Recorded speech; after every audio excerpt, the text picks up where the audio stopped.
E é uma cirurgia complicada, porque fala de coluna, eu acho tudo. Quando fala esses nomes C5, C3, eu acho complicado. É complicado? C é cervical, né? T é de torácica ou dorsal, D de dorsal, e L é de lombar. Então nós temos 7, 12 e 5 vértebras que tem os discos no meio, basicamente. E esses discos, o que acontece? Aqui a vértebra está de frente, olhando para vocês, como se fosse a vértebra do Rodrigo, essa parte posterior, tem a medula. E o que acontece muito aqui no meio, como está marcado, isso aqui uma esponja, basicamente. O que acontece é que essa geleia, com o passar do tempo, ela vai ressecando. É normal do processo de envelhecimento. Que nem a gente tem ruga, cabelo branco, isso vai acontecendo. Só que a gente tem que evitar esse processo que tem que fazer uma prevenção. E o que acontece basicamente é que essa geleia aqui do meio, que parece um ovinho, a gema de um ovo, ela acaba saindo nessas 3 posições que já estão marcadas aqui na vértebra. Então ela sai sempre para trás, a hérnia, basicamente. Ela nunca estoura para frente, especialmente por causa da posição que a gente não caminha mais assim. Então a gente fica muito tempo assim, né? Dobrado para frente, afundado na cadeira, deitado nessa posição, né?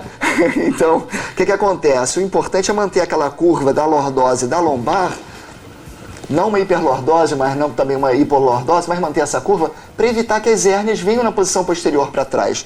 Essa, por exemplo, aqui, vou te mostrar esses 2 modelos. Esse aqui, por exemplo, começou a sair a protusão discal. Isso é um pequeno protusão discal. Ela começou... Mostra para eles aqui. Começou a sair. A gente vê todo mundo pela televisão. Aos poucos, tá vendo como é que ela está saindo mais para um lado, aqui não está saindo para o outro? Então ela começou a sair para esse lado. Depois esse seria um estado mais avançado, que aí ela saiu toda, tá vendo como é que ela saiu aqui? Aí já viraria uma extrusão. Então isso dá muita dor, geralmente dá dor descendo no braço, dor descendo na perna, perda de força, perda de reflexos, formigamento na perna, aquela queimação que os pacientes descrevem como se fosse uma dor no osso, lá no osso profunda, não é aquela dor que você pode tocar, que é a dor muscular, vai parecer uma dor no osso cortando, eu sei porque eu já tive. Então você tem que evitar esse processo, aprender a cuidar da biomecânica da coluna, como é que ela funciona, criar uma relação. Então eu ensino muito aos homens a tratarem melhor as mulheres, digamos assim. É como você trata a sua mulher, entendeu? Tem que ter um tato melhor, tem que ter mais paciência. Com a coluna é a mesma coisa, uma atenção maior. E as mulheres como se fosse uma criança. Entendeu? Quando a criança está novinha, começa a chorar, você pega ela logo no colo, tira, porque senão se ela começa a chorar, você vai embora. E as pessoas têm o hábito de, muitas vezes, ficarem esperando para ver se a dor vai embora. Isso é errado. Eu acho que isso aí deve ser geral. Vamos começar a conversar com quem está telefonando pra gente. Você pode fazer o mesmo através do 0 operadora 21 2102 1234. Alô, quem está falando? É Mariana. Oi, Mariana, diga lá. Oi, Astrid, é o seguinte, eu tenho um estalo no pescoço há um pouquinho mais de um ano. 1 ano e uns 2 meses, é um estalo que não passa na cervical. Eu fui no ortopedista, ele fez a radiografia, me disse que não tinha nada ali físico, algum problema real. Me disse que isso podia sumir em 2 meses ou podia ficar o resto da vida. Ave Maria, eu acho que... Eu não estudei nada disso. Mas, né, acho que nenhuma dor é pra ficar com a gente pro resto da vida. Você entendeu exatamente o que ela quis dizer? Ela chegou a dar um estalo no pescoço quando começou a dor, foi isso? Você tem um estalo... Essa parte aqui eu também não entendi. Você tem um estalo constante ou seu pescoço estala? Você vira pra um lado e ele estala, é isso? Toda vez que eu viro o pescoço, eu sinto um estalinho na altura da cervical, aqui em cima, e eu... Agora estalou o meu.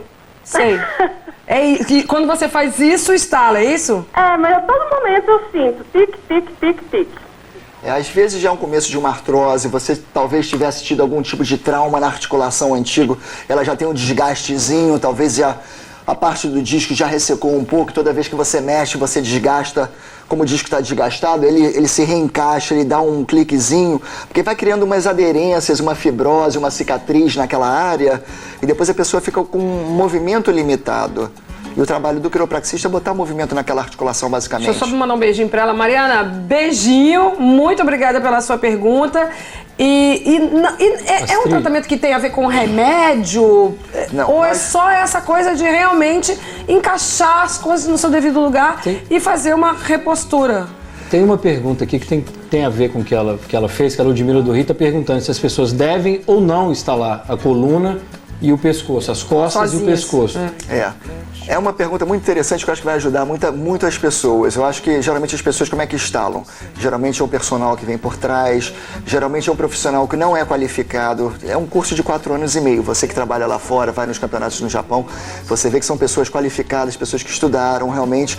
E no Brasil, como a profissão não é regulamentada, então existe muita gente que chega, que nem você chegou pra mim, dá uma instaladinha aqui, me solta. Você ficou resistente em fazer. Por quê? É porque você tem que fazer uma análise direito, ver, tem que ser específico, ver onde é que vai instalar. As pessoas no pescoço, por exemplo... Tem muita gente que tem essa mania de fazer sozinha. Assim, hoje, muitas vezes assim. Assim, Né? E se a pessoa está pinçando o pescoço, por exemplo, e já tem uma artrosezinha, que é mais ou menos quando a vértebra começa a perder o disco e começa a grudar e criar esses bicos de periquitos ou papagaios, se você comprimir a articulação, você está alongando realmente de um lado, que se dá muito nas academias, né? Você está alongando a parte muscular de um lado, mas do outro lado você está comprimindo essa área. Alongar, ok. Alongar, mas alonga para cima. Geralmente eu recomendo as pessoas alongarem nesse sentido. Ela falar, mas não vai instalar tanto. Eu sei, mas pelo menos você não vai desgastar. Mas não é para instalar, então. Esse tá Não, lá. se ela quiser Sozinho instalar... ou com gente despreparada, nunca. Não deve, Agora, o caso da Mariana é esse? Ou, pelo que eu entendi, ela falou que ela virava o negócio instalar. Instala, Parece que é uma coisa que tá pegando ali, que ela fica clec, clec, clec, clec. Parece que é uma articulação que tá um pouco... teve algum tipo de trauma antigo, não tá funcional. E o ideal é procurar um quiropraxista, que é quem vai botar... Olha, a fim de sempre colocar mais gente na roda, a nossa equipe foi até um ponto de taxistas aqui no Rio, afinal de contas. Eita profissão que passa horas e horas e horas sentadas, né? Pra ver como é que tá a coluna dessa galera. Vamos ver juntos?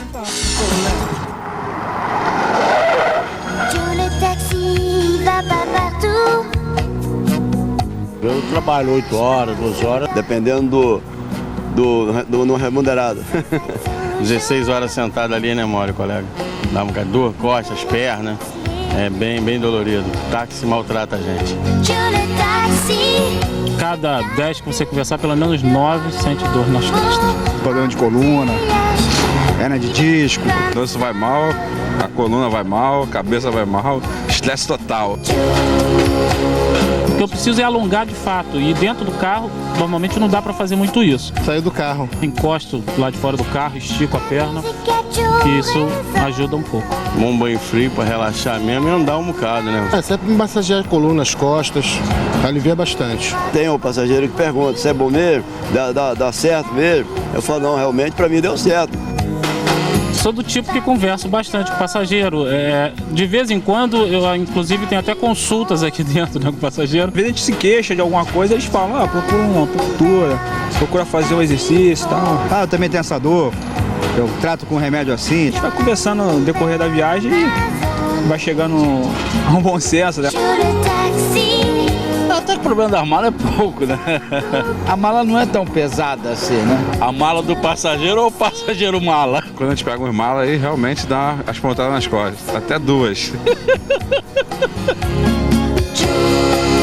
Oi, Astrid, tudo bem? Meu nome é Ricardo. Eu queria saber como é que é essa dor, como é que faz para essa dor diminuir um bocado durante o dia. Que às vezes a gente não faz o nosso dinheirinho durante o dia, pega a noite aí e a dor aumenta. Boa pergunta. Aliás, 2 coisas nessa matéria aí. Essa coisa de bolinha que, em geral, o motorista... Não adianta nada, só ajuda a separar o corpo basicamente do estofado para que a pessoa não soe tanto aqui no Rio. O que ajuda basicamente é usar algum tipo de suporte lombar para a pessoa que fica sentada há muito tempo, para você botar na coluna aqui atrás para você manter essa lordose. Existe também, tipo um encostinho menor, reduzido, um encostinho que menor, tem um formato exatamente, melhor. que mantém a coluna nessa posição. Agora, adianta esse cara, de vez em quando, levantar e fazer um O alongamento? tempo todo, hoje em dia, todos os estudos de dores foram feitos por pessoas que se mantêm sentadas muito tempo. Isso aqui é como se fosse uma esponja. Então, quando você vai viajar, chega em casa, aquela esponja está em cima da pia, está ressecada, basicamente, o que você faz? Você aperta e solta ela debaixo d'água e ela incha, e ela ganha o movimento de novo. Então é a mesma coisa com o corpo. A partir dos, se eu não me engano, são 16 ou 18 anos, a artéria que leva sangue para o disco, ela resseca. Então o disco só funciona através de movimento. Então depois de 20 minutos esse disco ressecou, você tirou toda a água. Então você tem que se levantar. As pessoas que trabalham muito sentadas, tem que se levantar no máximo, como eu recomendo lá no consultório, de meia hora.